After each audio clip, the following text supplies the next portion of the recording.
and welcome back to Beyond the Plot podcast. Just to give you a quick heads up, this session was pre-recorded when I was in the UK. We do reference a couple of things that may have already happened, but that shouldn't stop you from enjoying the chat that I had with Katie. So I'm very excited to welcome Katie Ginger to the podcast this week. You're going to hear a lot about how she writes under different pen names, her journey to publication, and how her age doesn't stop her from stepping into new creative ideas and ways of working.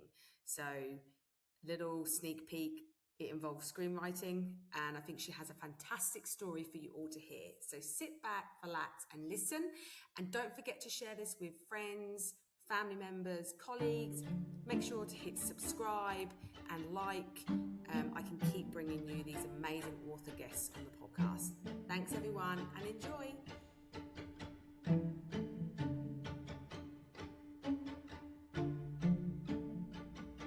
Hi, Katie. How are you? I'm really good, thank you. How are you? Yeah, I'm really, really well, thank you. Thank you for joining the podcast today. Oh, it's a pleasure. Thank you so much for having me on. You are welcome. So before we get into your story, do you want to share a little bit about yourself? Yeah, sure. So my name's Katie Ginger. I write as Annabel French for Avon HarperCollins. I've been writing for about 8 years now, writing full time. I specialise in romances, particularly at the moment I write destination romances. So lovely romantic stories that are set in really gorgeous destinations that you want to go and visit.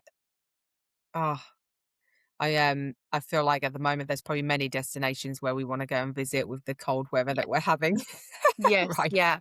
I haven't written a Christmas book for a while, so they're all kind of quite lovely sunny destinations, Oh, which is nice. yeah, I love that. And you write under a few different pen names, right? So yeah, well, I have done. I Yeah. write under Annabel. I did start publishing under my own name, Yeah. but they were kind of quite cozy, small village romances, all set in Mhm. England. So when I switched to doing the destination romances, I took the pen name Annabel French. Yeah. And I have also dabbled a bit in historical fiction under the pen name Emma Royal, Yeah. because they were like um, historical fictions based on working class women at Buckingham Palace. So Yeah. that getting the royal in the surname um, was quite helpful for like search engine optimization and stuff. Yes. But I'm not writing the historicals at the moment. I'm concentrating on romance. Yeah. So where did Annabel French, the name, come from? Did you come up with that, or was it your It was publicist? in conjunction with my publisher. Yeah. So the first series was all set in France in sort Yeah. of French chateaus. Yeah. Well, the first book was anyway. So we went for French to try and give it a bit of a boost, and just Annabel French is just a really lovely, sweet name, I think. Yeah, it is. Yeah. It rolls off the tongue quite nicely, doesn't it? Yeah, it looks good on the cover. Yeah. And what made you transition then? So you started off writing in your own name. What made you start writing about kind of destination? So I was previously published by HQ, Yeah. which is another HarperCollins imprint, but the thing is with sort of the cozy end of the romance market is it's a really crowded market. It's quite Mhm. busy, and it's quite difficult to break out into that kind of bestseller category in Yeah. that part of the market. So I'm sort of in conversation with Avon.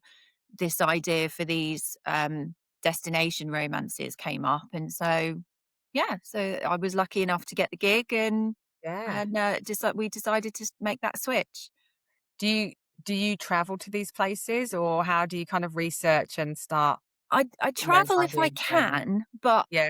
I've got two kids. They're in Yeah. school. I can't always like disappear off. Yeah. And some of the destinations are places you kind of just know. They're like Mhm. in your consciousness from things that you see on TV. So Yeah. my first books were in France, which I've been to loads. the Alps, which I haven't, so that was a bit of a challenge, Yeah. and Italy, so specifically Florence, which is where I had my honeymoon. So Oh, that was lovely. all, they were all really good. The second series of books that I've written, the first one's Amsterdam, which I've not been to. But Yeah. again, it's just one of those places that exists in your consciousness from what you see on TV. The Yes. next one comes out in February. That's in Venice.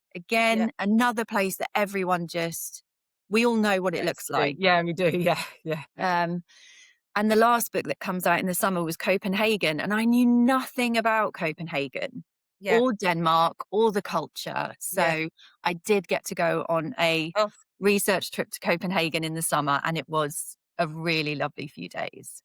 yeah, I've never been to Copenhagen, but I have heard it's, yeah, a lovely place to visit. They're all so friendly and it's Really gorgeous. friendly.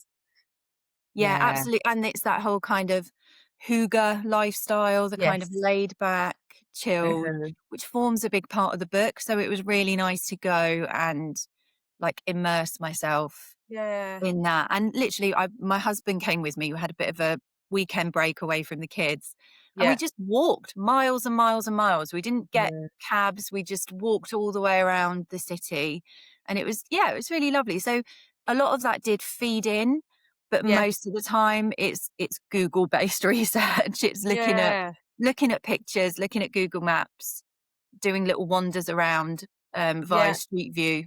It's a bit boring. I would love to go to every single one, but I just That's can't. hard, isn't it? When maybe if you were on your own, you could, it's easy to jet set, isn't it? But when you've got a Yes. family and children who rely on you on a daily basis, Yeah. it's much harder.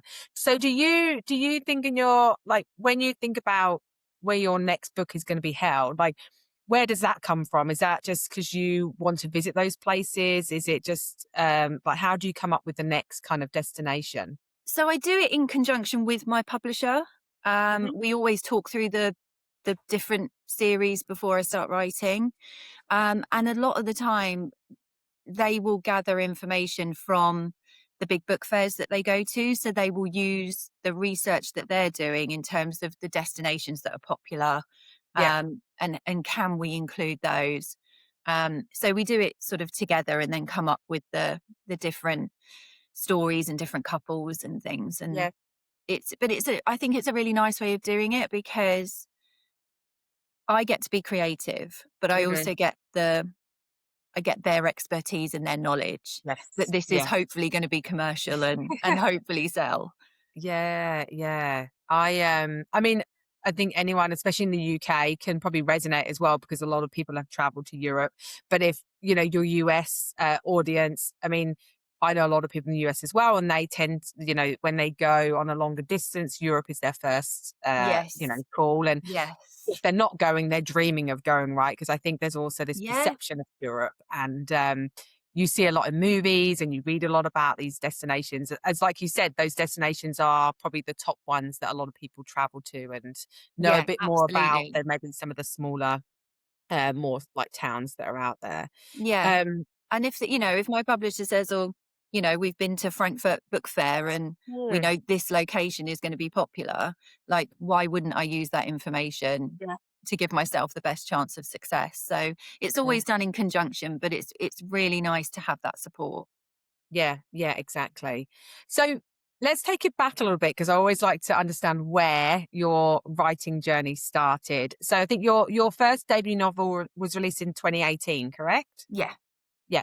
So what happened prior to that? When did you start writing? And then how did it kind of transpire into actually getting published? So I literally started like only a few years before I got published Okay. Yep. because so I'm from a really working class background. My dad was a miner, my mum was a cleaner, and I loved reading, but like writing just wasn't a Hmm. career. It wasn't something that anyone knew did. It was Yeah. just you read books that were written by other people.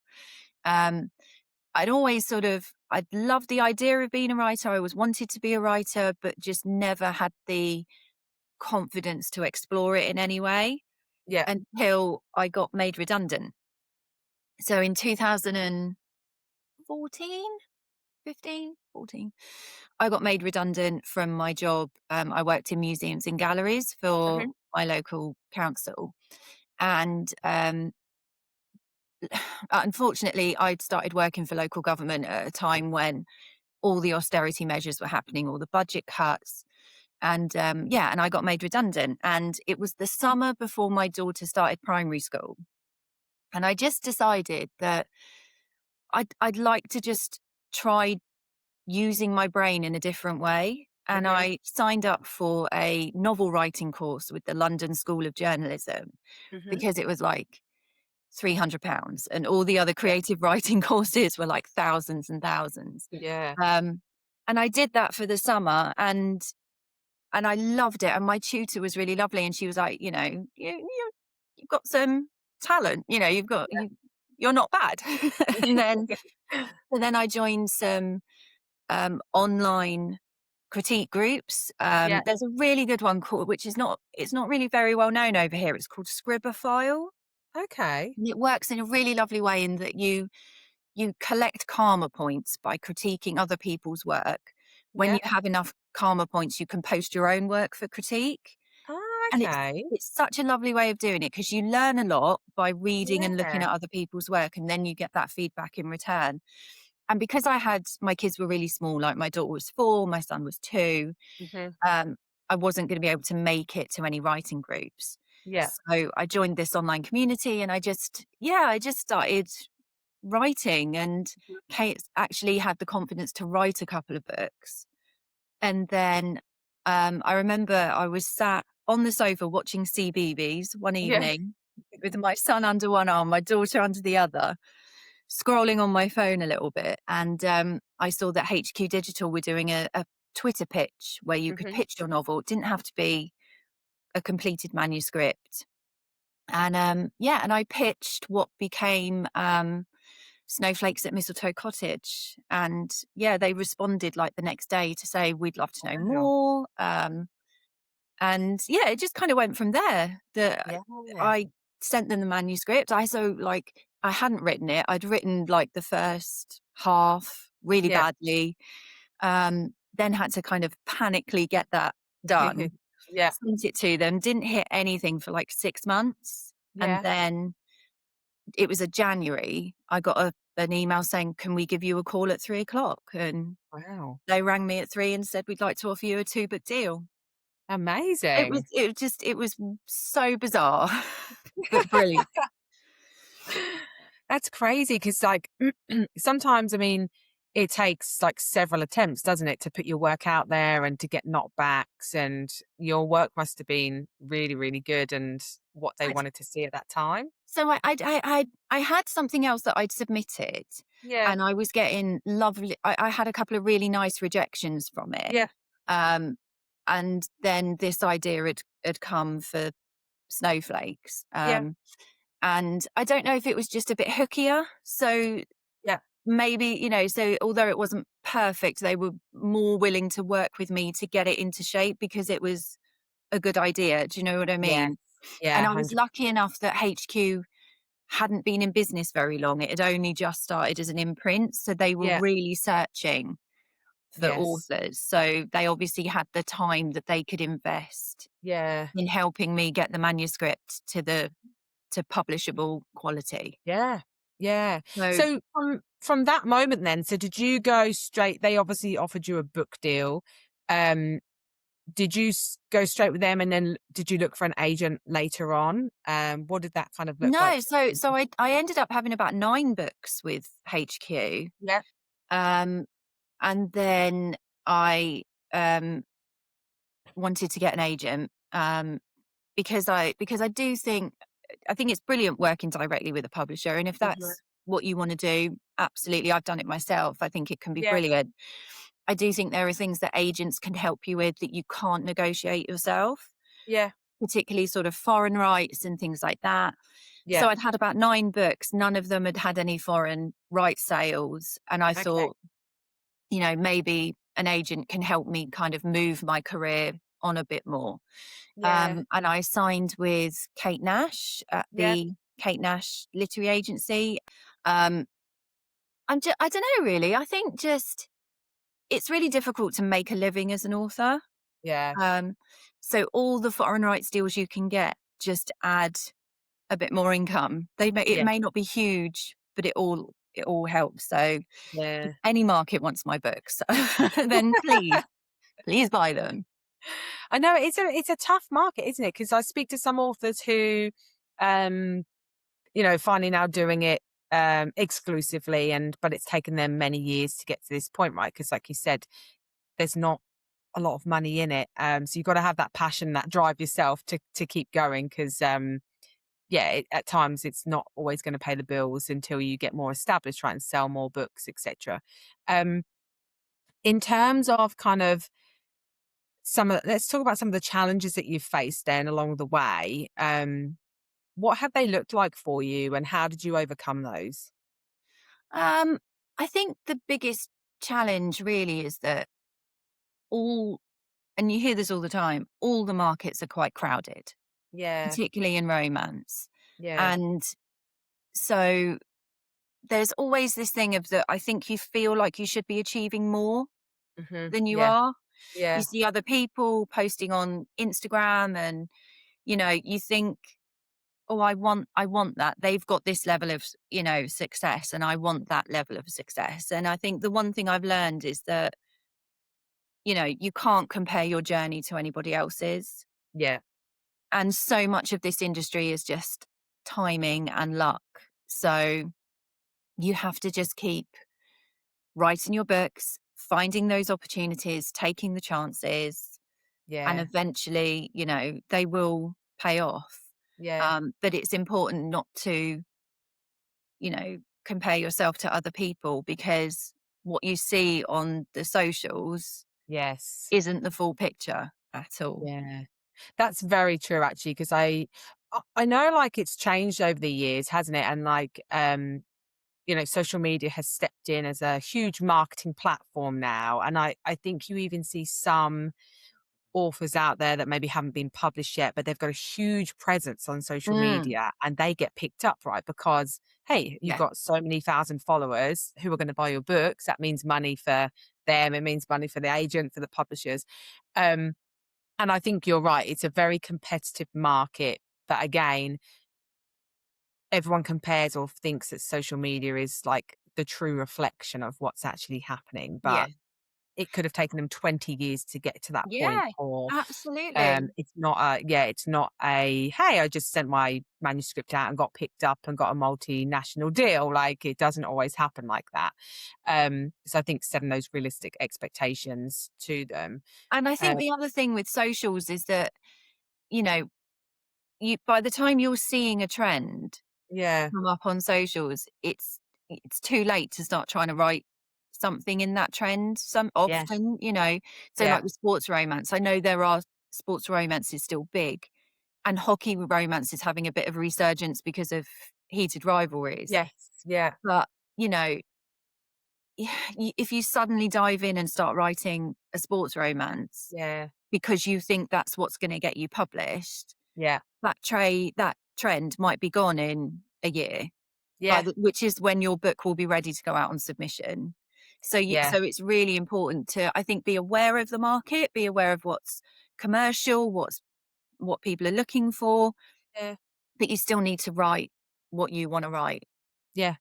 Yeah, and I think that's a very valid point because, yeah, if you jump on a trend, how long it takes for that book to actually get released, especially if you're starting out. Maybe you haven't even got a publisher or an agent yet, right? And Yeah. you're writing a novel that you want to send out. I mean, that could take months and months. I mean, it might even get rejected.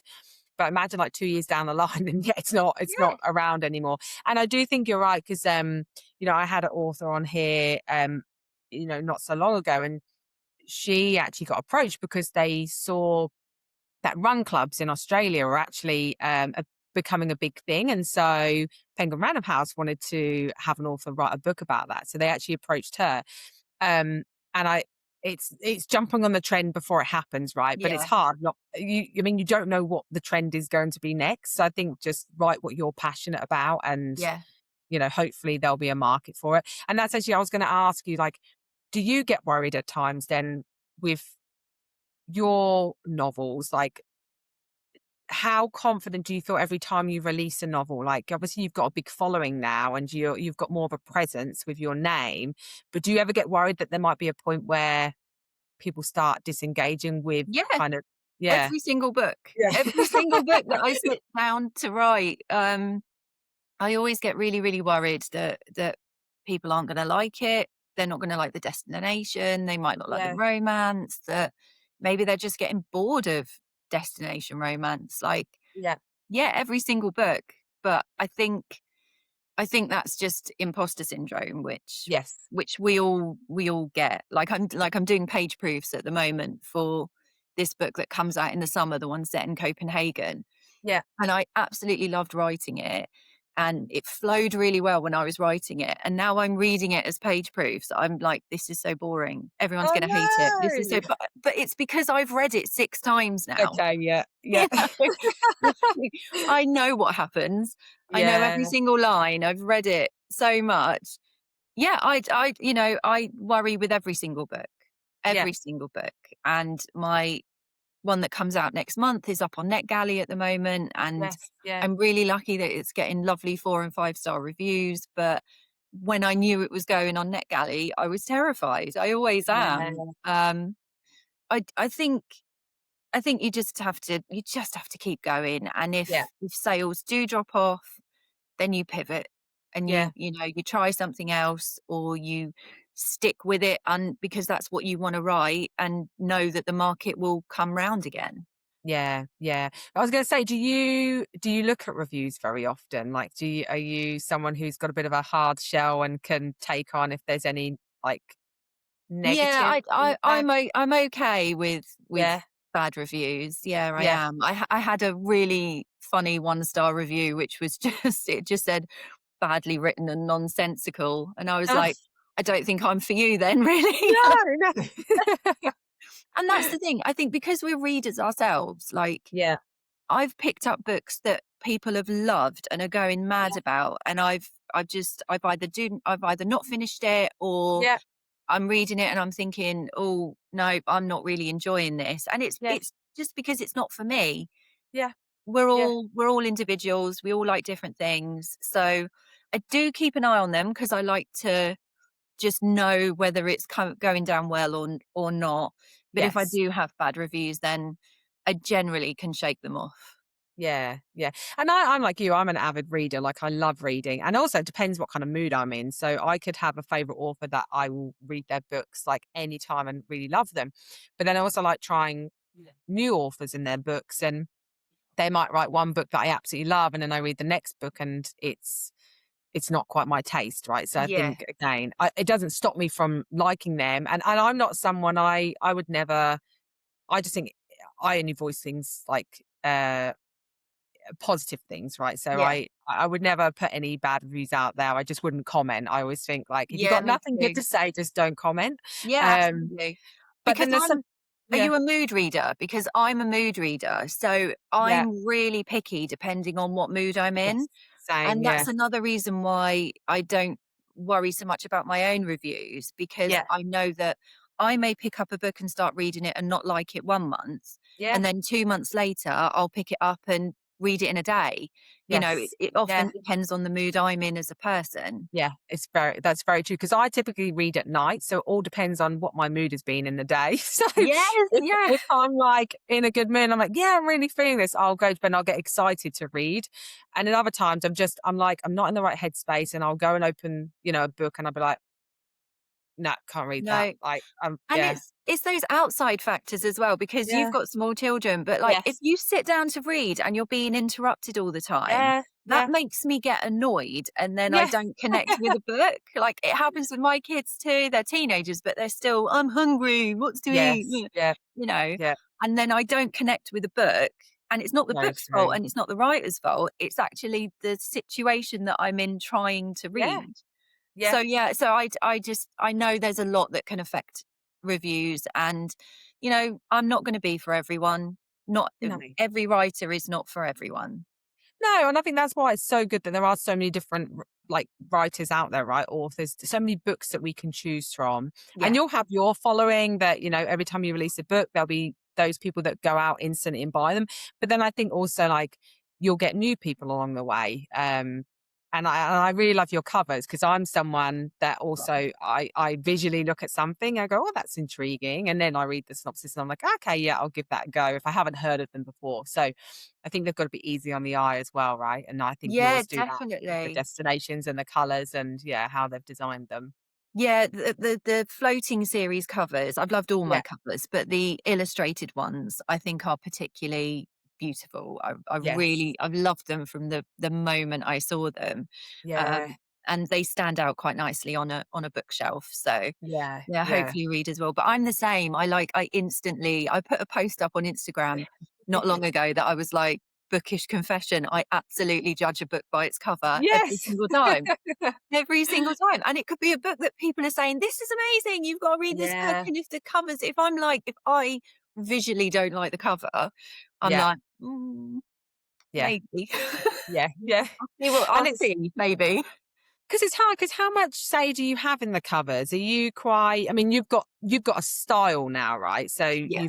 you've worked with that. But when you first sent your manuscript and got accepted and had that two book deal, Yeah. did you have much say in kind of the design, or was it left to the publisher? Um, it was left to the publisher, but they always send you a cover and say, Yeah. this is what we're thinking. And they will amend it, and Yeah. that's always happened through. So my covers started off. I've got one here. So they started off like that. Yeah. That Yeah. was my debut, Okay. Yeah. and then they kind of developed so that they then became more of this Yes. Yeah. style. Yeah. Um, and then now for the latest Annabel Frenches, they're the illustrated. I Yes. don't know Yeah. if I've got one actually. No, never mind. Um, yeah, so they're now the illustrated ones. Yeah. And I think the thing is that your brand changes Mhm. as they develop you as a writer, but also Yeah. one of the good things about being traditionally published, and it's Yeah. probably I would think it's probably the same for independently published, but you have to do the research yourself, is that the my publishers will look at the market and Yeah. see what's selling well, see what styles of cover people are liking. Yeah. And again, they use all that information. So they will come to me and say, here's the draft of your cover. Have you got any Yeah. amends? Do you like it? And they will definitely take my feedback on board. But again, I trust that Yeah. they want the book to sell. They want it to be as Yeah. Yeah. commercially successful as possible. So Yeah. I'm not going to give me a bad cover on purpose. No. You No. know, they're Yeah. going to Yeah. give me the cover they think is going to be most appealing and Yeah. fit well in the market, but also stand out enough that readers see me Yeah. over someone else, Yeah, because they do that internationally as well, don't they? Like in the US, you could have a completely different cover design and even a completely different title of the book. Yeah, yeah, And yeah, yeah, so I think it's just, I mean, I always think they know what they're doing, right? They've been around doing it for many, many years. They probably deal with so many thousands of authors and their books. So you've got to put some kind of trust in them. And I know yeah, some people want more control, and probably that's why they go down the route of self-publishing. But I think if you're going traditional, you've got to have that trust element that they know what they're doing. And I mean, you might feel now that because you've been doing this a little bit of, a long time, that you can push back a bit. But I've spoken to some authors who said at the start they felt that they couldn't truly push back because you know they didn't want to lose didn't that want to upset people. relationship or didn't want to Yeah, lose, yeah. But it now is. they're much stronger. I think it depends on. So in my previous job, I was in like a management position, Yeah, and as a person, I'm quite forward. yeah, I'm quite direct, and yeah, so the relationship that I had with HQ when I was working directly with the publisher, I was quite happy to say, "Oh, I love this, but I'm not sure about this." Or, yeah, for example, I think with Perfect Christmas Gifts, I remember on the first draft, like these bits were much further in. yeah, I loved all this yeah, immediately. This was all gorgeous, but you know, and it was little things like that. So I was quite happy to go back and say, oh, can we soften Yeah. this or move this out? Do you agree that this looks a bit, you know? And they were always really brilliant with, you know, Yeah. happy to accept the feedback. I think it depends on how you are as a person, Yeah. whether you're happy to make those comments. And if you're Yeah. not, then that's when potentially an agent can be really helpful, because Mhm. you can filter it all through them, Yes. and they Yeah. will be the ones making the comments, Yeah. Yeah. you know, That's so very you can just true. hide in the background. Yeah. Yeah. That's very true. Um, I also read that you are doing a bit of screenwriting. Is that correct? Yes, I Yeah. am. Yes, yes, I am. I haven't had anything made yet. Yeah. I do have a screenwriting agent, Yeah. Nikki Lovick at WGM Atlantic. Yeah. I'd got a couple of scripts that she's sent out and have been read and people are reading. Yeah. Um, I'm finding my way. It's a Okay. new, you know, it's a totally different industry that I'm learning Yeah. as I go. But Yeah. I really enjoy doing the screenwriting as well. And I've got lots of ideas that, you know, aren't going to work. I just instinctively, I'm like, this isn't a book. This is Yes. much more visual. Yeah. And so it's quite nice to just play around Yeah. in a different medium. But it's still romance and rom-coms all the way. Yeah. What made you want to kind of look into that? So I just had a Christmas where I was not writing, Yeah. and so I thought, oh, I'm going to have a go. Yeah. And again, I did a course because Yeah. I work on structure and routine, and that's just the type of person I am. So I had some money and I decided to do a course, and I really, really liked it. And I had an idea that I'd tried to write as a book, and I'd written a really bad first draft, and Yeah. it wasn't working. There's so much of it wasn't working. Yeah. But I thought this idea can work as a movie. Hmm. Um and so yeah, so I started writing it as a script. And now I'm working with Nikki to get it, you know, that and some others sent Amazing. out. And yeah, Is just it I'm is just it exploring it. It's very early days. is it totally like is it completely different from like writing a novel? Like did Yeah. you feel like you had some skill set, or were you kind of starting from scratch? So because I'm a big plotter Yeah. for my novels. I kind of, the structure is the same. So Yeah. you have your, you know, 3-act structure, inciting incident, end of act 1, you've got midpoint, start of act 3 type, you know, those Yeah. markers are the same. So in terms of the concept, it's the same as writing a novel. Hmm. But it's when you then start writing it in practice Yeah. that it's so completely different, because of obviously it is a visual medium. Yeah.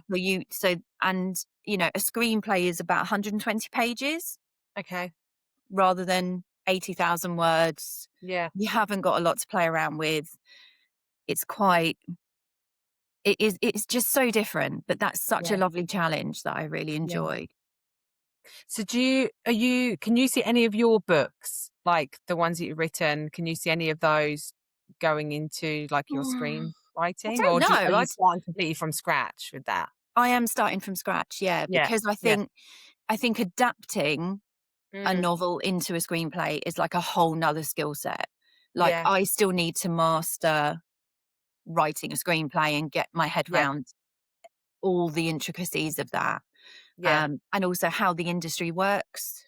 Mm. Um, Yeah. you know, there's things to do with budget that you need to consider. Like, am I Yeah. writing this screenplay as a massive Marvel budgeted multi-million thing, which is probably not going to Yeah. get made? Mhm. Am I writing it as a micro budget, in which case there are things to do with setting and location and the Yeah. number of characters and how many of those have dialogue? There's all these things that I'm sort of learning as I write these different screenplays. So, Yeah. and I think actually adapting something I've already written is a whole different skill set on top Yeah. of those Yeah. others. Yeah, and it's true. I mean, we see so many books get adapted into movies now, right? You've got Emily Henry's one coming out, I think tomorrow, like on Netflix. Yeah. Like, and I think I mean, I don't know whether I'm more attuned to it now because you know, when you're kind of in this industry, you do pick up on, oh, I've read that book, and you know, maybe some people who haven't read those books just thinks it's another movie that's just been made. But Yeah. um, I do feel that yeah, they're adapting a lot more books into movies now because I mean, they're great. And I spoke to Sophie Cousins, and I was talking to her about, you know, this time next year when that got adapted into the Netflix movie. And I was saying to her, like, you know, obviously the book is quite long and so is the movie, but like she was saying, they couldn't fit everything in that was in the book into the movie. So Yeah. a lot of it was changed. Like the structure was still there and the story was still there, but you've got the director and the producer wanting different things and you've Yeah. got to navigate that. So actually, it, if you watch the movie, there's things that aren't in the movie that are in the book. And but we were just talking about how, you know, it's great to do both. But I'm someone who, if I've read the book, I find it really hard to watch the movie because you've built Yeah. those characters in your head. So she was saying like she wants to keep doing more screenwriting, and that a lot of that comes through in her books as well. She thinks about, okay, how can this be adapted into a movie, and are they the Yeah. right characters and stuff. But it's great to hear like another author looking to do that and actually stepping into the screenwriting world, because I think you've got It's the just basis there, you've fun. got the foundations. Yeah, why not? Like, Fun. you know, Why wouldn't you? Like, I'd love to yeah, write. There's another author I know who writes for radio, and like, yeah, I would love to write for radio. I would love to yeah, write a play. I would love yeah. to, you know, why wouldn't we just play around? Because I No, think often as adults, it's like there's almost shame attached if you try and do something yes, new. yeah, Um, it's like, well, who are you to have a go at no, doing that? yeah, But I've seen so many authors who are trying to write screenplays and things like that. And one thing I love about the creative community is that mhm, there isn't that shame. There, it's yes, actually the opposite. It's loads of support. So yeah, if you say to someone, "Oh, I think I'm going to have a bash at screenwriting," they're like, "Yeah, you should absolutely yeah. do that."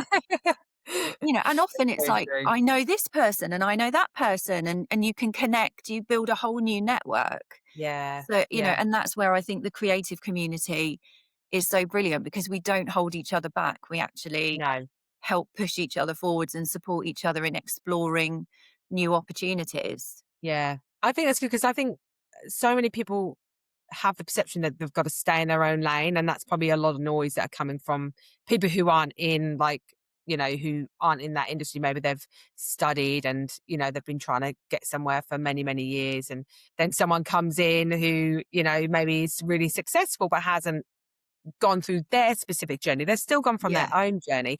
But I'm the same as you. Like, I just think if you are creative and you want to do something, like, life's too short. Like, why not just give Yeah. it a go?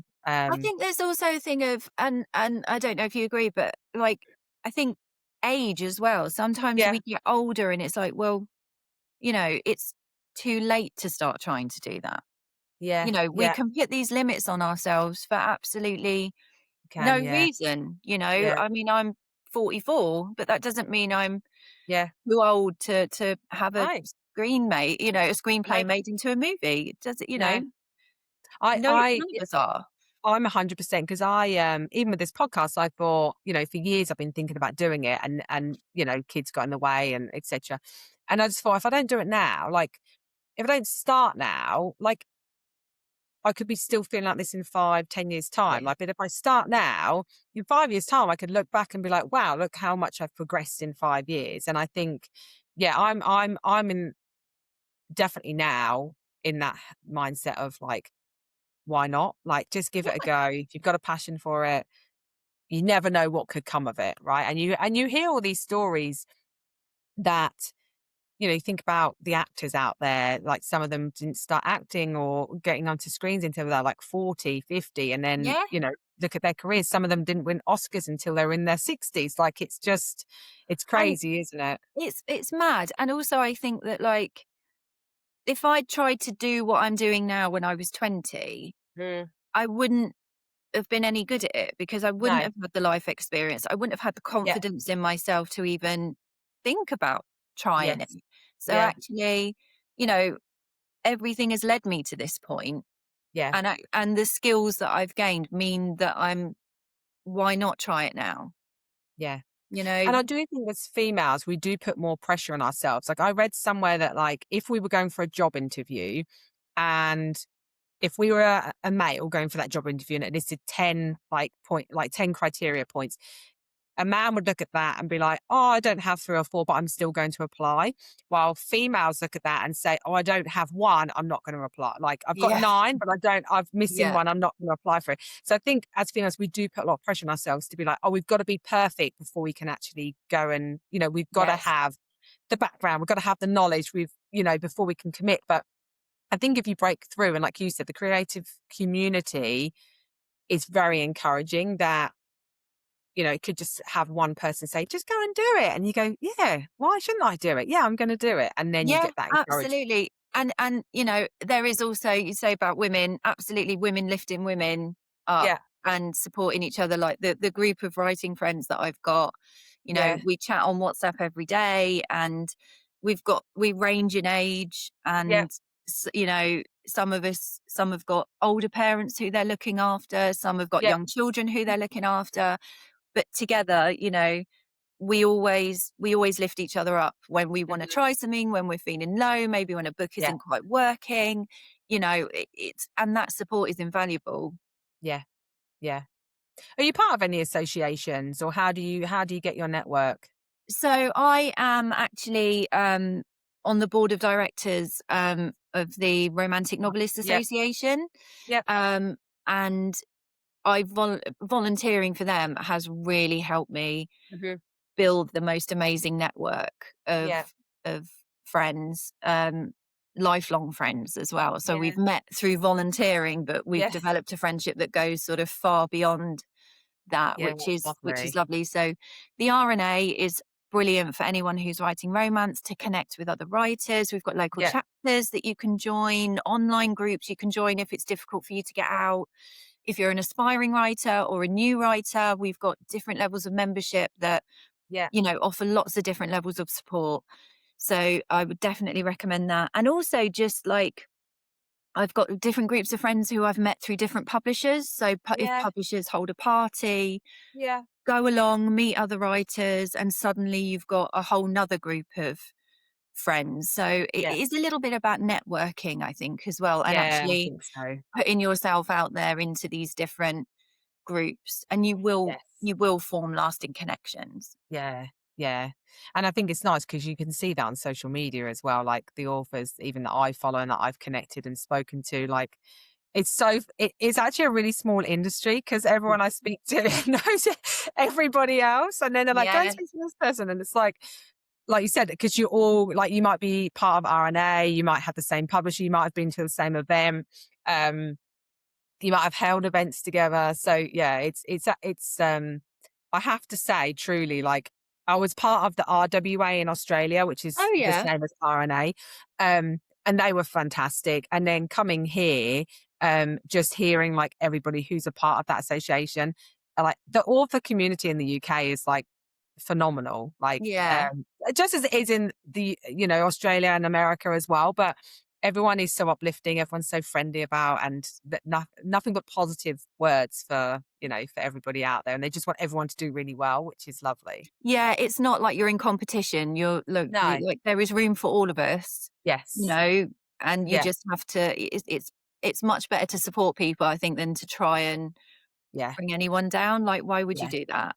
Yeah. It's so true. It's so true. And So actually, you're you saying yeah. publishing is a really small industry, but it's Yeah. the same with like editors and agents as well. Like Yeah. they move around. So although all that networking and all those connections you can make, whether it's Mhm. through the RNA or through, other organizations, or I am in print one-to-ones and things like Yeah. that, all those connections, they all pay off in the end. Yeah. Yeah, they do. They do. So I think I think anyone who's like aspiring or emerging, like, yeah, join those associations, build your network, um, even get them to critique, right? I know Yeah, different authors absolutely. offer those services as well. So I think, get as much support as possible if you are wanting to do this as a career. The Yeah. more you put into yourself, the more you're going to get out of it as well. Yeah, Um, absolutely. so you've got 2 books being released next year, one in February, one in July. Is that correct? Yes, yeah. Yeah. So are The you going to be doing any book tours?